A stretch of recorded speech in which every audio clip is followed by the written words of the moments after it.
আলাইকুম। Hello guys, কেমন আছেন? আশা করি আপনারা ভালো আছেন। আমরাও আপনাদের দোয়া এবং আল্লাহ তাআলার অশেষ মেহেরবানিতে সুস্থ আছি।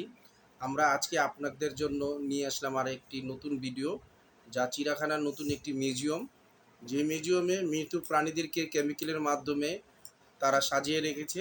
দর্শনার্থীদের জন্য 10 টাকার টিকিট হারে এখানে প্রবেশ করছি আমরা। এখানে প্রবেশ করার মূল্য 10 টাকা। আপনারা যারা এই মিউজিয়ামে আসতে চান, আসলেই প্রথমেই আপনার হাতের ডান পাশে একটি মৃত তিমিকে দেখতে পাবেন, যা কেমিক্যালের মাধ্যমে কঙ্কালটিকে সাজিয়ে রেখেছে। আমরা সকলেই এখন এই মিউজিয়ামের ভিতরে প্রবেশ করছি। আমরা ডান পাশ থেকে প্রথমে আপনাদেরকে ভিডিও দেখাবো। আশা করি আপনাদের ভালো লাগবে। আমাদের ভালো লেগেছে, আপনাদেরও এই ভিডিওটা এবং এই মিউজিয়ামটিকে ভালো লাগবে। আমরা এই প্রত্যেকটি প্রাণীকে ভিডিওর মাধ্যমে আপনাদের দেখানোর চেষ্টা করি। আমরা প্রতিটি প্রাণীর নাম আপনাকে বলবো না, কারণ আমরা প্রতিটি প্রাণীর নাম বলতে গেলে ভিডিওটি আজকে অনেক বড় হয়ে যাবে। সেজন্য আমরা আপনাদেরকে শুধু দেখিয়ে যাব, আর মাঝে মাঝে আপনাদেরকে একটু কথা মাধ্যমে এদের নাম বলার চেষ্টা করব। এই মিউজিয়ামটি মৃত মৃত প্রাণীদেরকে কেমিক্যালের মাধ্যমে সাজিয়েছেন এবং গ্লাসের মাধ্যমে এটা ডিসপ্লে করেছে। এখানে একটি দেশি মোরগ দেখা যাচ্ছে এবং একটি কুমিরকেও তারা কেমিক্যালের মাধ্যমে সাজিয়েছে। যেহেতু এখানে ছবি তোলা নিষেধ, আমরা খুব সতর্কভাবে ভিডিও করেছি। আশা করি আপনাদের এই ভিডিওটা ভালো লাগবে। যদি ভালো লেগে থাকে আপনারা কমেন্টসের মাধ্যমে আমাদেরকে উৎসাহিত করবেন, আর কিভাবে ভিডিও করলে আপনাদের পছন্দ হয় এটা পরামর্শ আমাদেরকে দিবেন। আর বেশি বেশি লাইক করবেন, কমেন্টস করবেন, শেয়ার করে আপনাদের অন্য বন্ধুদেরকেও দেখার সুযোগ করে দিবেন। যেহেতু এই মিউজিয়ামটি বিশাল একটু বড়, সেজন্য আমরা এই ভিডিওটি একটু বড় হলেও আপনারা ভিডিওটি পুরো দেখবেন, এটা আপনাদের প্রতি আমাদের অনুরোধ রইল। এই চিড়িয়াখানায় আমার একটি ছোট্ট একটি স্মৃতি ছিল, যা আমি আপনাদের সাথে আজকে শেয়ার করব। আমি যখন ছোট ছিলাম, আমার বয়স যখন 12 থেকে 14 আনুমানিক বয়স, তখন আমি পুরাতন ঢাকা ছিলাম। আমরা সকলেই এই চিড়িয়াখানার উদ্দেশ্যে রওনা হয়েছিলাম। আমরা 9টা বন্ধু, একটা সিএনজির, তখন তো সিএনজি ছিল না, বেবিটিস কি ছিল, সেই বেবিটিস কি করে আমরা এই চিড়িয়াখানায় এসেছিলাম। আসার পথে আমরা 9জন বন্ধু এই চিড়িয়াখানায় যখন প্রবেশ করি, ভুলবশত চিড়িয়াখানার টিকিট না কেটে আমরা বোটানিক্যাল গার্ডেনের টিকিট কেটেছিলাম। তখন ভিতরে ঢুকি দেখি যে এখানে তো কোনো বন্য পশু নাই, তাহলে আমরা কোথায় আসলাম? তখন আমরা অন্য একজনকে জিজ্ঞেস করলে তারা বলে দেয় যে আসলে তো এটা তো চিড়িয়াখানা না, চিড়িয়াখানা পাশেরটা। তো সেদিন আমাদের টাকাটা একেবারে বিফলে যায়। তো সেই চিড়িয়াখানাতে বের হয়ে যখন আমরা চিড়িয়াখানা যাওয়ার পথে, বাসা ফেরার পথে, এখানকার কিছু লোকাল ছেলেদের সাথে আমাদের একটু ছোট একটা গ্যাঞ্জাম হয়। গ্যাঞ্জামে আমরা ওই ছেলেদেরকে তর্ক বিতর্ক করতে গিয়ে এক পর্যায়ে ছেলেদেরকে আমরা ইনজুরি করি। ইনজুরিতে ওরা মারাত্মকভাবে ক্ষতিগ্রস্ত হয়। ক্ষতিগ্রস্ত হলে পরে এক পর্যায়ে সবাই মিলে বসে আলোচনার মাধ্যমে সমাধান করে সেখান থেকে আমরা চলে আসি। সেই জন্য এই চিড়িয়াখানাটা আমার একটা স্মৃতি। মনে পড়ে বারবার এই চিড়িয়াখানার কথা। যখনই আমি মনে করি তখনই আমার এটা মনে পড়ে। যেহেতু আমরা ছোট ছিলাম, একটা সিএনজির ভিতরে আমরা 9টা বন্ধু একসাথে বসছিলাম, সামনে আর পিছনে মিলে। তাই আপনারা একটু ভেবে দেখেন যে তাহলে আমরা কত ছোট ছিলাম। 9টা মানুষ তো একটা সিএনজিতে বসা যায় না, মানে তখনকার বেবিটিস কি। যাই হোক, মনে ছিল কথাটা আপনাদের সাথে শেয়ার করলাম। এখানে একটি মৃত্যু কচ্ছপ দেখা যাচ্ছে, যার ওজন প্রায় 65 কেজি।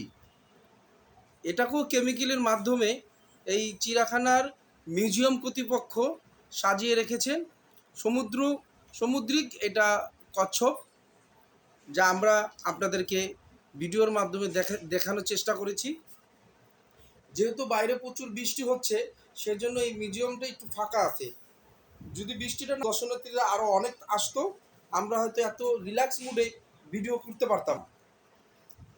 এখানে ছোট ছোট বয়মের মাধ্যমে নানা রকম প্রজাতির প্রাণীদের, মৃত প্রাণীদেরকে সাজিয়ে রেখেছে।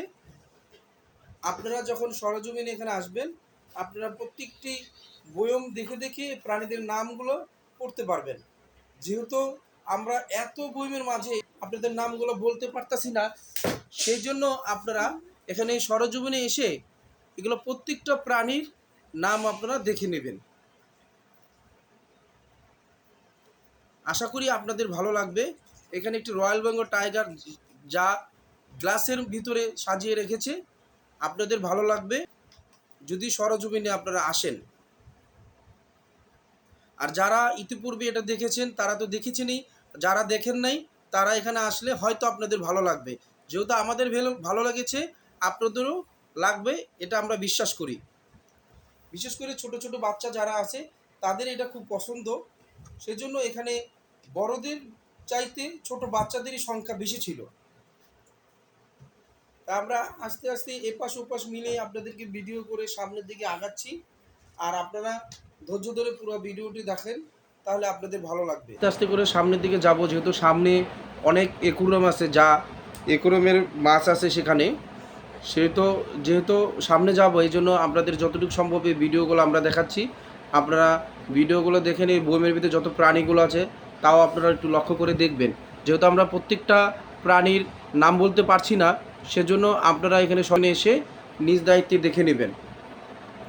আর আমাদেরকে আপনারা উৎসাহ দিবেন কমেন্টসের মাধ্যমে বেশি বেশি শেয়ার ও লাইক করবেন। যেহেতু আমরা বারবার বলছি বিষয়টা, আপনারা কি বিরক্ত বোধ করবেন না। এখানে প্রত্যেকটা প্রাণী মৃত্যু, সেজন্য এখানে কেমিক্যালের মাধ্যমে সাজিয়ে রেখেছে। তারা এটা সাজিয়ে রাখার কারণে আমরা এটা দেখতে পেয়েছি এবং আমরা সকলেই আনন্দিত হয়েছি। প্রাণীটা যেভাবে তাকিয়ে আছে, ছোট ছোট বাচ্চারা একটু প্রথমে ভয়ে পেয়ে গেছিল যে এটা জীবিত কি না। লক্ষ্য করে তাকালে দেখা যাচ্ছে আসলে এটা জীবিত না। হুট করে কেউ তাকালে এটাকে দেখলে একটু ভয় পাবে, ভয় পাওয়ারই কথা। যেহেতু এভাবে কাছ থেকে কোনো প্রাণীকে আমরা দেখতে পাইনি, সেজন্য একটু ভয় পাওয়ার কথা। এখন আমরা আপনাদেরকে মিউজিয়ামের ভিতরে যে একুরিয়াম আছে সেই একুরিয়ামটি দেখাবো। আপনাদের হয়তো প্রত্যেকের বাসায় একুরিয়াম আছে, যারা মাছকে পছন্দ করেন একুরিয়ামে সাজিয়ে রাখেন বাসায়, হয়তো আপনারা এই মাছগুলো দেখেছেন।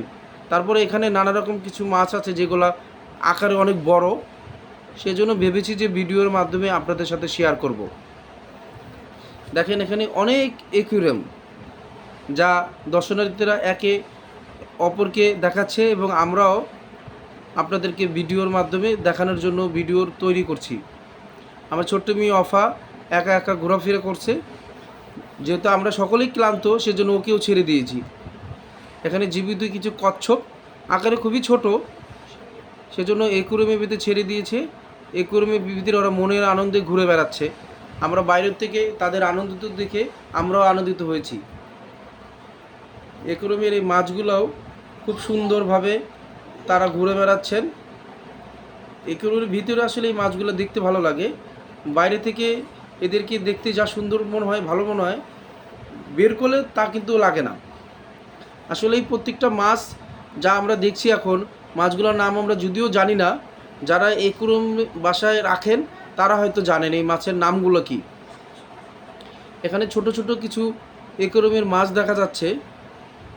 এখানে প্রচুর পরিমাণ মাছ আছে, যা আপনাদের মনকে আনন্দিত করবে।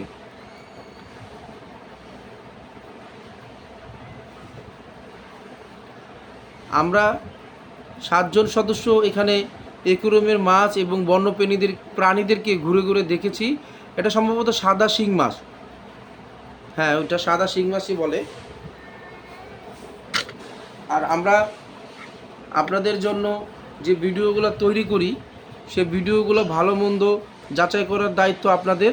আপনারা আমাদেরকে জানাবেন ভিডিওগুলো ভালো হয়েছে কিনা। সেজন্য আমরা আজকের মতন এইখানে এই ভিডিওটা শেষ করব। এই মিউজিয়াম থেকে বেরিয়ে চলে যাচ্ছি। আপনারা সকলে ভালো থাকবেন, দোয়া করি আমাদের জন্য দোয়া করবেন, আমরা যাতে সামনে আরও নিত্য নতুন ভিডিও নিয়ে আপনাদের মাঝে হাজির হতে পারি। পরামর্শের জন্য আপনাদের প্রতি অনুরোধ রইল, কমেন্টসের মাধ্যমে পরামর্শ দিবেন আর শেয়ার করে সকলকে দেখার সুযোগ করে আমাদের চ্যানেলটিকে ফলো করে দিবেন, ইউটিউব চ্যানেলটিকে সাবস্ক্রাইব করে দিবেন। আর আপনাদের পরামর্শ আমাদের একান্ত কাম্য। আজকের মতন এখানেই আমাদের ভিডিওটি শেষ। ভালো থাকবেন, সকলের জন্য দোয়া করি, আমাদের জন্য দোয়া করবেন। ভিডিওটি আজকের মতন এখানেই সমাপ্ত। আল্লাহ হাফেজ।